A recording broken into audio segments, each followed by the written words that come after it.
विद्यार्थी मित्रांनो, इयत्ता 8वीचे विद्यार्थी, आपण गणित या विषयाचा अभ्यास करत असताना आतापर्यंत पहिली 4 प्रकरणं पाहिली आणि आता आपण 5व्या प्रकरणाचा अभ्यास करतोय.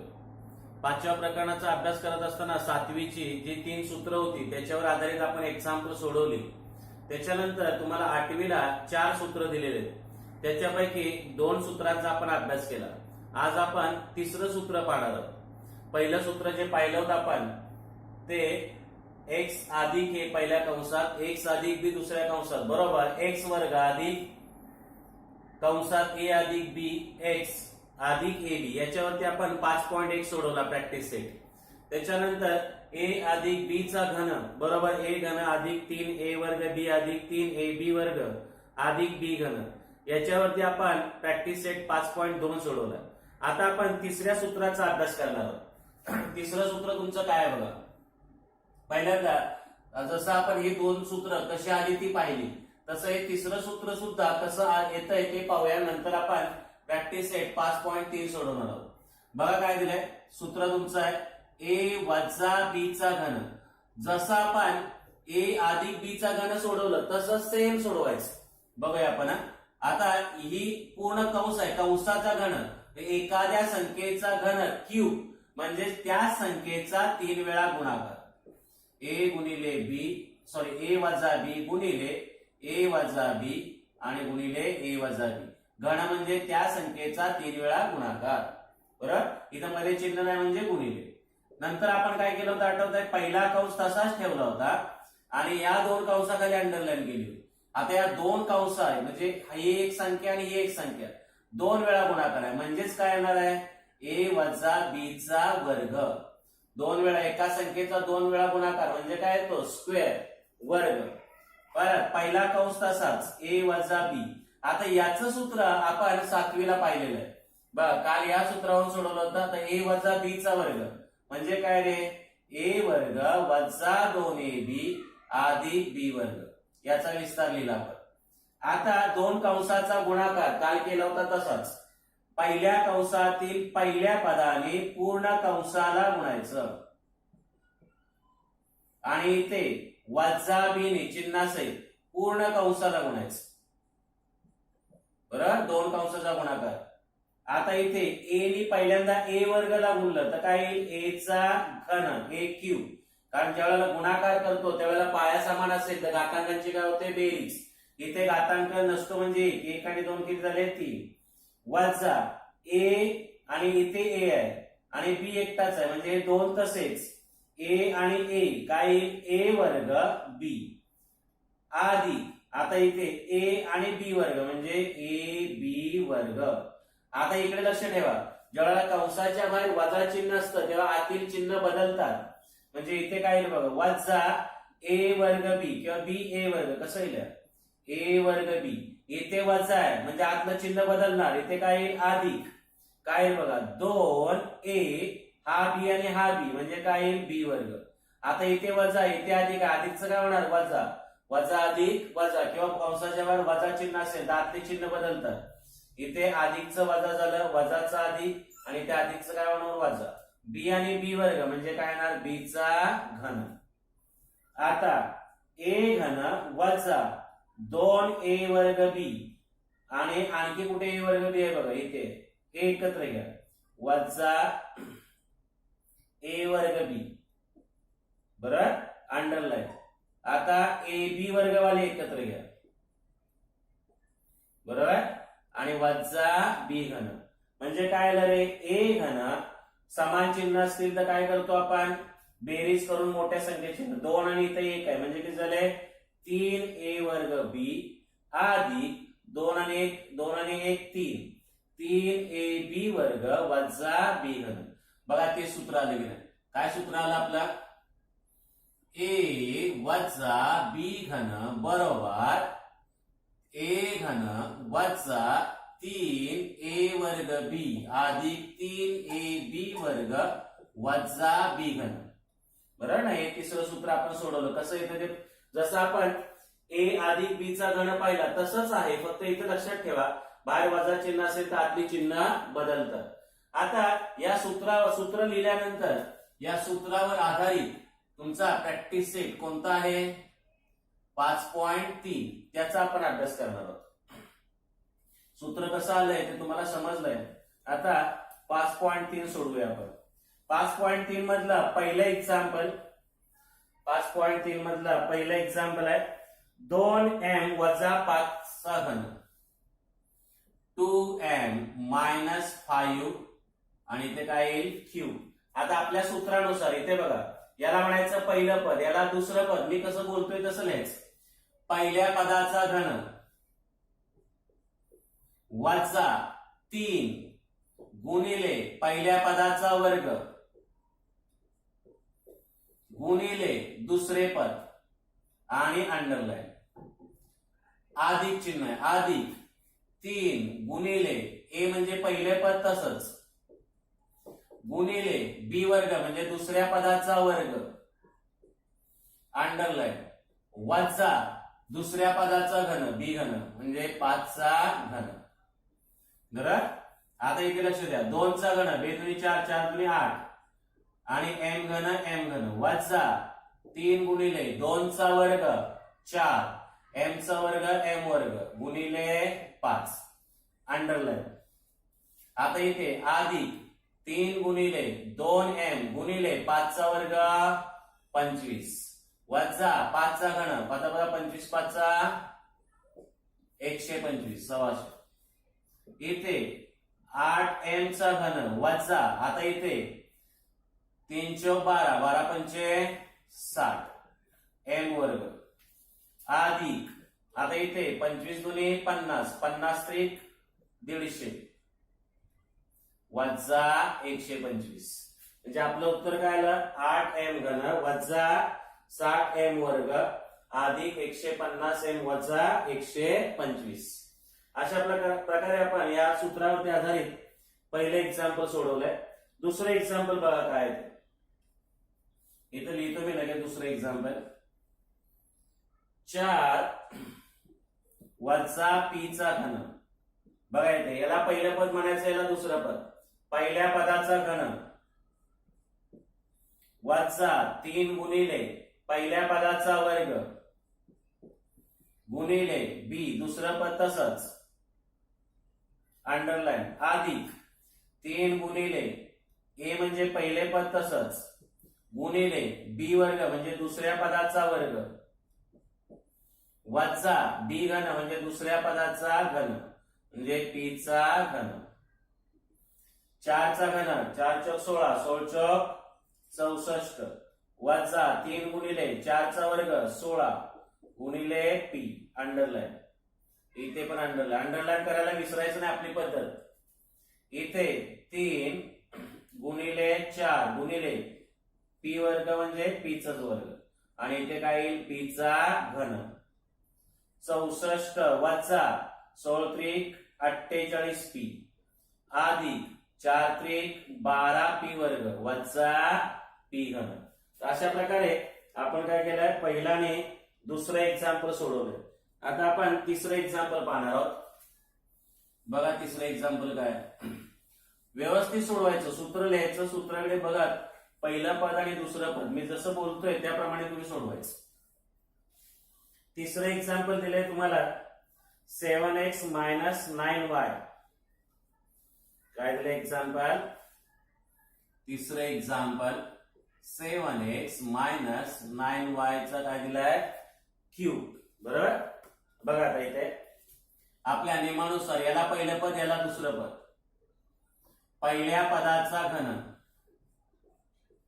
वजा 3 गुणिले ए वर्ग म्हणजे पहिल्या पदाचा वर्ग गुणिले बी म्हणजे दुसरे पद अंडरलाईन 3 गुणिले पहिले पद ए म्हणजे पहिले पद तसेच 7x गुणिले दुसऱ्या पदाचा वर्ग 9y चा स्क्वेअर मायनस बी घन म्हणजे दुसऱ्या पदाचा घन 9y चा घन. इथे बघून त्याप्रमाणे याला पहिल्या पदाला ए म्हणायचं दुसऱ्याला बी म्हणायचं किंवा पहिले पद आणि दुसरे पद. आता 7 चा घन काल आपला झालाय. कोण सांगेल. काल आपण एक्झाम्पल 5.2 मध्ये शिकत असताना झालेला आहे. किती झालाय 343 एक्स घन नसेल तर 7 गुणिले 7 49, 49 गुणिले 7 करायचं. 7 साती 49 आणि 49 गुणिले 7, 9 7 63, 7 चौक 28, 28 आणि 6 34. कळतंय का? तुमच्या घन पाठांतर आहेत, नसतील तर गुणाकार करून लिहून टाकायचं लगेच. वजा 3 गुणिले 7 चा वर्ग 49, x चा वर्ग x वर्ग. इथं लक्षात ठेवा 7 चा वर्ग 49 केल्यानंतर x नाही लिहायचं, x चा पण वर्ग करायचा. गुणिले 9y अंडरलाईन. 3 गुणिले 7x गुणिले 9 चा वर्ग 81 y वर्ग. आणि आता 9 चा घन कोण सांगेल? 90 90 81, 81 गुणिले 9, 9 1 9, 9 8 72, 729. किती आला? 729. आणि y चा घन y घन. बरोबर. आता इथे 343x³ मायनस, आता इथे तुम्हाला गुणाकार करायला लागेल. कसं कराल? 49 आणि 9 आणि 3, 9 3 27. बरोबर.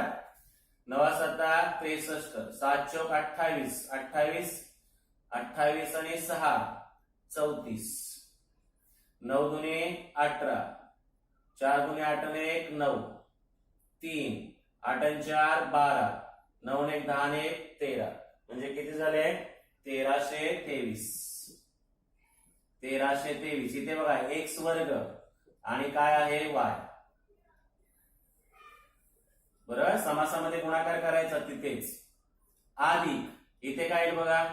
81 गुणिले 7 1 21.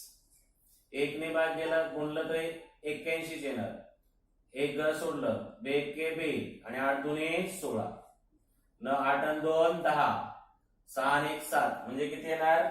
1701 x आणि इथे y वर्ग आहे. वजा 729 y घन. तर अशा प्रकारे आपलं कुठलं एक्झाम्पल झालं? तिसरं. नीट बघा, अतिशय सोपं आहे, फक्त या सूत्राप्रमाणे लिहायचं तुम्हाला. कळतंय? त्याच्यानंतर आपण घेणार आहोत चौथं एक्झाम्पल. तिसरं एक्झाम्पल सर्वांना समजलंय? आता चौथं एक्झाम्पल जे आहे ते काल झालंय आपलं, त्या टाईपचं एक्झाम्पल, पण अधिक मध्ये झालंय. आपण काल काय केलं होतं? अधिक मध्ये सोडवलंय, आता वजा मध्ये सोडवायचं. चौथं एक्झाम्पल तुमचं आहे 58 चा क्यूब. 58 चा क्यूब. आता काल बघा, काल काय केलं होतं आपण? 101 कसे घेतले होते? 100 अधिक 1. कळतं ना? म्हणजे 10 20 30 40 50 60 70 80 90 100 याच्यामध्ये प्लस आहेत की मायनस आहेत याचा विचार करायचा. आता इथे 58 च्या जवळ काय येईल? 50 आणि 60 या दोघांमध्ये जवळ कोण आहे? 60 आहे. 50 अधिक 8 केलं तरी उत्तर सारखं येणार, पण जवळ कोणती संख्या आहे? 60 आहे. म्हणजे इथे काय येणार आहे माहिती आहे तुम्हाला? 60 वजा 2 चा घन. 58 म्हणजे किती येणार? 60 वजा 2 चा घन. मग आपल्या नियमानुसार हे पहिलं पद, हे दुसरं पद. a चा घन म्हणजे पहिल्या पदाचा घन 60 चा घन वजा 3 गुणिले पहिल्या पदाचा वर्ग गुणिले दुसरे पद. अंडरलाईन. 3 गुणिले पहिले पद तसंच आणि दुसऱ्या पदाचा वर्ग. अंडरलाईन. वजा दुसऱ्या पदाचा घन. कळतंय? याला a म्हणायचं, याला b म्हणायचं, किंवा पहिले पद आणि दुसरे पद. मी बोलतोय त्याप्रमाणे. आता 6 चा घन 6 6 किती येणार? 36. 36 7 6 6 36, 6 3 12, 7 3 18, 19 20 21, 216. बरोबर. आता इथे 1 शून्य आहे, त्याचा घन म्हणजे किती शून्य येणार आहे? 3 शून्य. 6 चा घन पहिल्यांदा लिहिला, एका शून्याचे 3 शून्य वजा 3 गुणिले 6 चा वर्ग 36 आणि एका शून्याचा वर्ग 2 शून्य गुणिले 2 अंडरलाईन. अधिक 3 गुणिले 60 गुणिले 2 चा वर्ग 4. आता 2 चा घन किती येईल? 2 दुनी 4, 4 दुनी 8. अतिशय सोपं आहे. इकडे 216 वरती 3 शून्य वजा, आता इथे बघा 36 आणि 3 दुनी 6, मगाशी केलं होतं आपण. 36 गुणिले 6 किती आलं होतं? 216 आलं होतं. आणि त्याच्यावरती किती शून्य आहे? 2.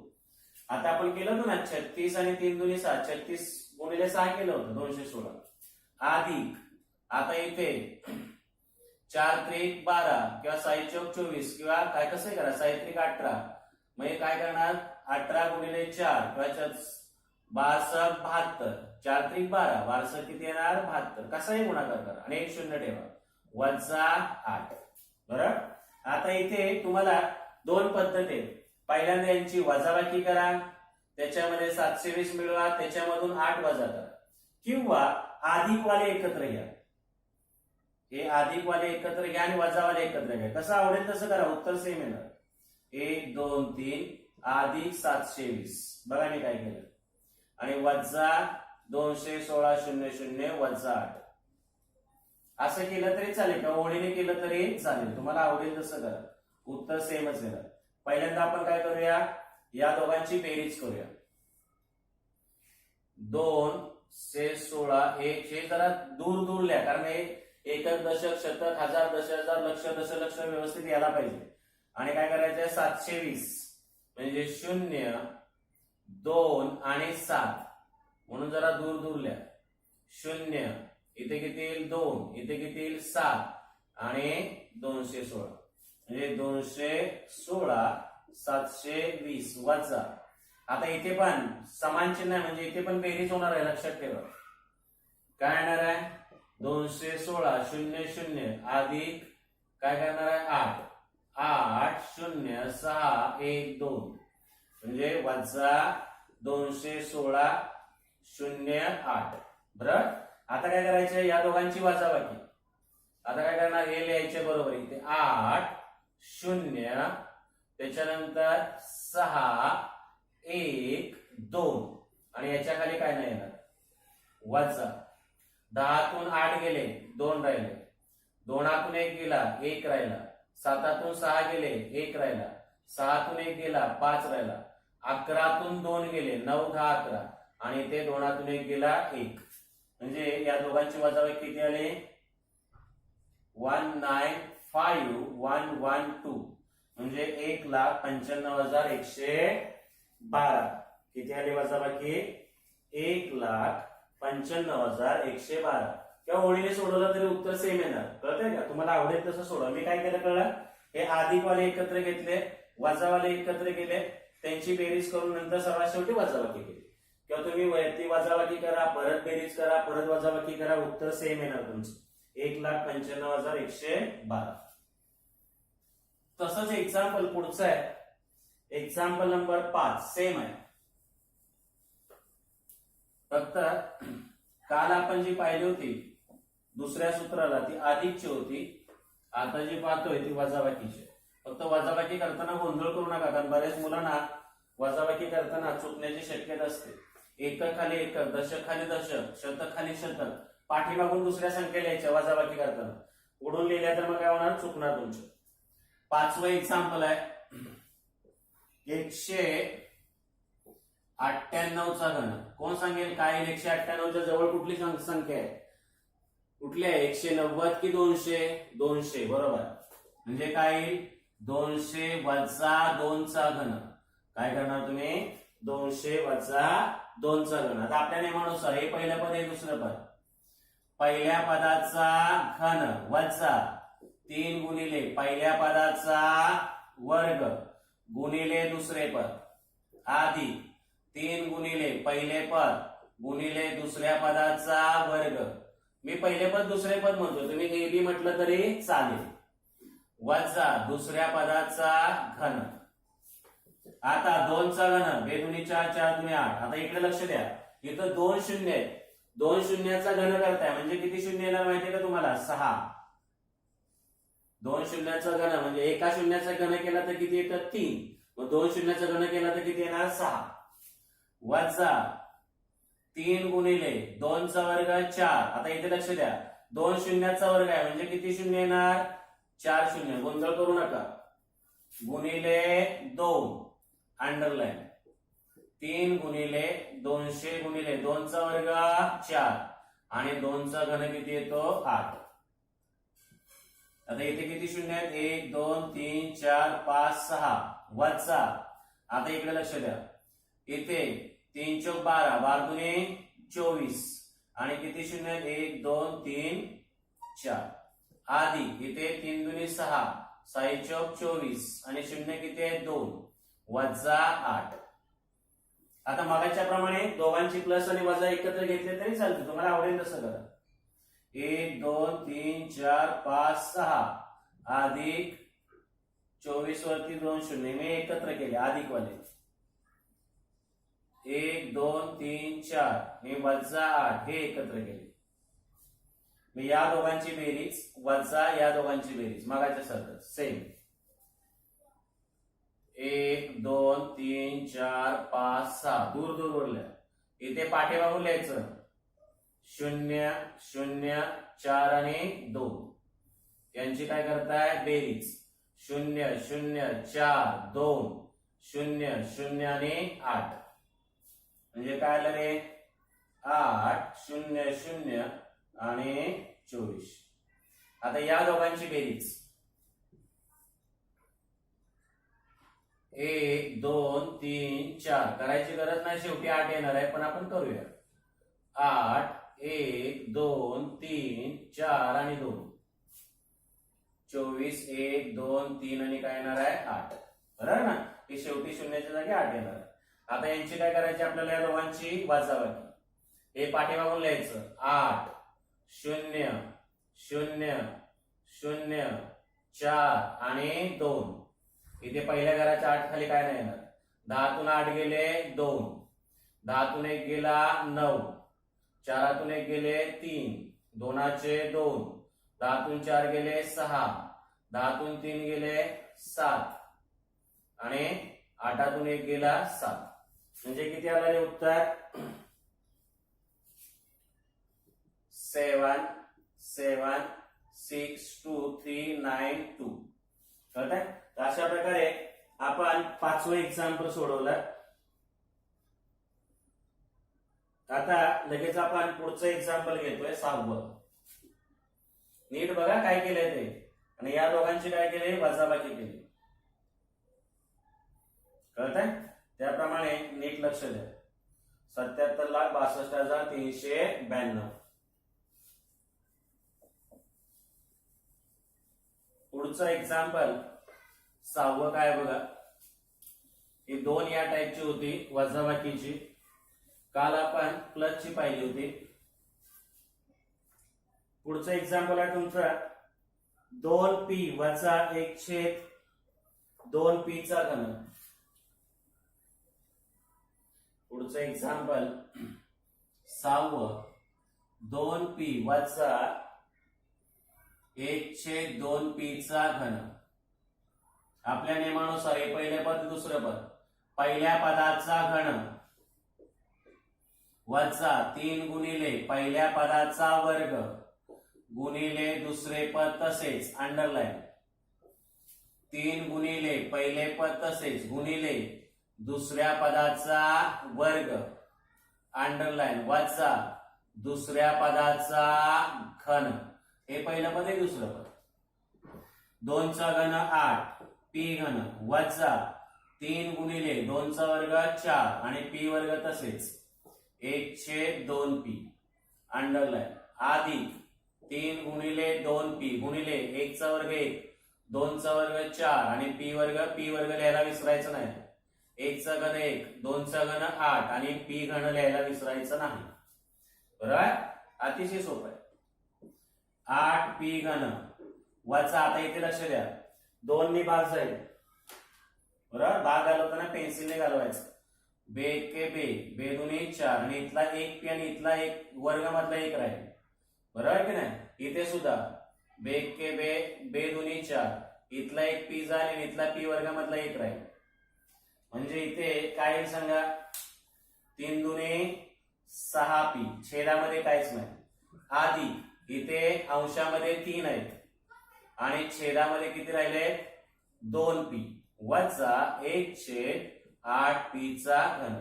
बघा नीट लक्ष द्या काय उत्तर आले. 8p घन वजा 6p अधिक 3/2p वजा 1/8p चा घन. पुढचं एक्झाम्पल बघा काय ते समजलंय तुम्हाला. अतिशय सोपं आहे. इथे भाग नीट घालवा.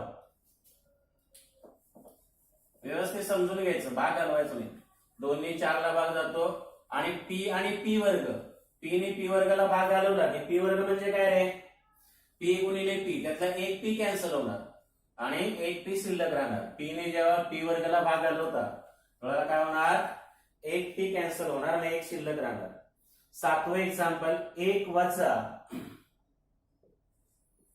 1/a चा घन.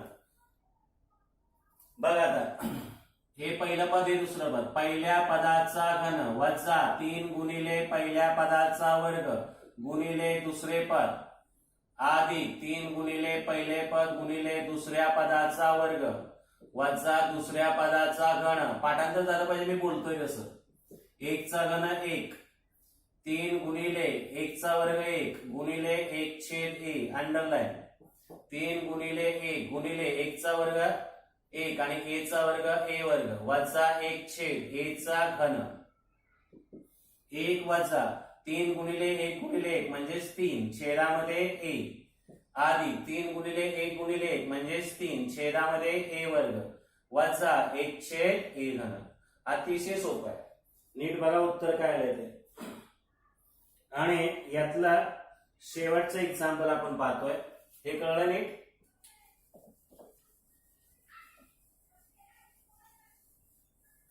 यातला शेवटचं एक्झाम्पल काय आहे बघा, 8वं example, x upon 3 minus 3 upon x, 3 upon x आणि त्याचा काय सांगितलंय, q. बरोबर. मग आता याला काय म्हणायचं, a, याला b. आपल्या नियमानुसार पहिल्या पदाचा घन वजा 3 गुणिले पहिल्या पदाचा वर्ग गुणिले दुसरे पद अंडरलाईन अधिक 3 गुणिले पहिले पद तसेच गुणिले दुसऱ्या पदाचा वर्ग अंडरलाईन वजा दुसऱ्या पदाचा घन. बरोबर. आता इथे x चा घन x घन, 3 चा घन 3 त्रिक 9 त्रिक 27, 3 गुणिले x चा वर्ग x वर्ग, 3 चा वर्ग 9 गुणिले 3/x अंडरलाईन अधिक 3 गुणिले x/3 गुणिले 3 चा वर्ग 9/x चा वर्ग x वर्ग, इथे विसरू नका x चा वर्ग लिहायचा वजा 3 चा घन 27 आणि x चा घन x घन. इथे x घन छेद 27 वजा, आता इथे बघा 3 त्रिक 9 आणि हे 9 कॅन्सल होते किंवा भाग घालवायचा असेल तर 3 1 3, 3 त्रिक 9, 3 1 3, 3 1 3 किंवा 3 त्रिक 9 9 कॅन्सल होते. आता इथे बघा x आणि इथे x वर्ग आहे म्हणजे x शिल्लक आहे. बरोबर. अंशामध्ये x, छेदामध्ये काहीच नाही. अधिक आता इथे बघा काय होतंय, 3 3 कॅन्सल, x मधला 1 आणि इथला x जाईल, हे 9/x वजा 27/x घन. तर अशा प्रकारे आपलं उत्तर काय आलं, x घन छेद 27 वजा x अधिक 9/x वजा 27/x घन. अशा प्रकारे आपण प्रॅक्टिस सेट कुठला सोडवलाय, 5.3. 5.3 मध्ये पहिल्या प्रश्नामध्ये तुमचे 8 एक्झाम्पल आहे, त्याच्यामध्ये दुसरा प्रश्न आपल्याला सोडवायचे. तर हा पहिला प्रश्न व्यवस्थित सोडवा. आता आपण इथेच थांबतोय, नंतर आपण लगेच दुसरा प्रश्न घेणार आहोत.